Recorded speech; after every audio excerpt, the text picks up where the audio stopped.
The crucial decisions we are making here today are designed to equip Ukraine with all the essential means required to effectively defend its sovereignty and to provide unwavering support for the resilient Ukrainian people. The message we are sending to the Russian Federation today is absolutely crystal clear. Firstly, you have not achieved your primary strategic objectives within Ukraine. Second, Europe stands with Ukraine today, tomorrow, and as long as necessary. Third, Russia must come to the negotiation table in a serious way and accept that it will not win this war. Is the European Union being in delusion? The EU Commission chief says Russia can't win the war. The EU fails to agree on using frozen Russian assets, but struck a deal to loan 90 billion euros for Ukraine. And it is a win-win for Zelensky. The European Union said Ukraine can repay its loan only when Russia pays war reparations. On one hand, we proposed EU borrowing on the market, and on the other hand, we had developed the reparations loan. Very important was in our discussion that last week already on Friday, we had sent a very clear and strong political message by immobilizing the Russian assets in the European Union over the long term. So that message was very clear. And building on that, we today had then agreed to find a solution for the financing of Ukraine in the next 2 years. The member states have agreed to finance the Ukraine through EU borrowing on the capital markets for an amount of 90 billion euros for the next 2 years. We will do this by way of enhanced cooperation that is backed by the EU budget headroom and based on an unanimous agreement to amend the MFF. Similarly to the reparations loan, very important here, Ukraine would only need to pay back the loan once it receives reparations. Until then, the immobilized Russian assets will remain immobilized, and the Union reserves its right to make use of the cash balances to finance the loan. This is the solution we found together, and as discussed in the last weeks, financing Ukraine beyond 2027 will then be part of the next MFF discussion. In this European Council, we will reach unanimity to ensure immediately this loan that clarify that we have a clear solution to support Ukraine, and at the same time we can continue to work on to address all the legal, technical issues that we need to address to implement the reparation loan. So we had a very clear goal that was securing the financing for Ukraine. That is the utmost importance. 90 billion for 2 years.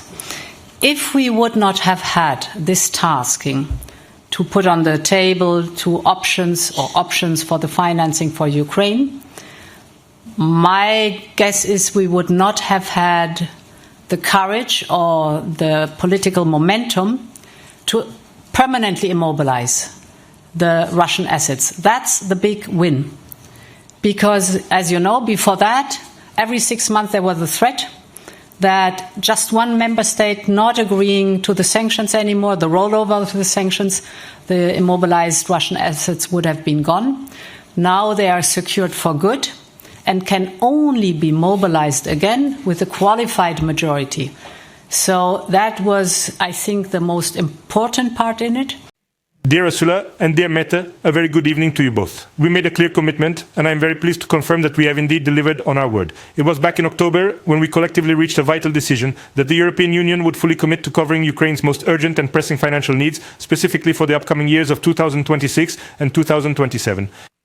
Just last week, we collectively decided that the Russian Federation would not be able to recover its frozen assets until Moscow definitively brings an end to its ongoing aggression against Ukraine. And then today, we have formally approved a crucial decision to allocate and provide a substantial financial package of 90 billion euros specifically for Ukraine over the upcoming period of the next 2 years.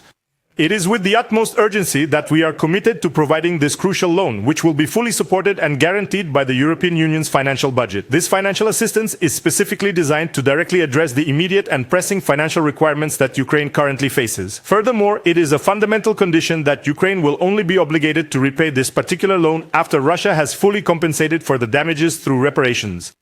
The Union explicitly reserves its full right to make use of the immobilised asset in question, specifically for the purpose of repaying this particular loan. At the same time, we have given a clear mandate to the Commission to diligently continue its work on the proposed reparation loan, which would be based on the Russian immobilised assets.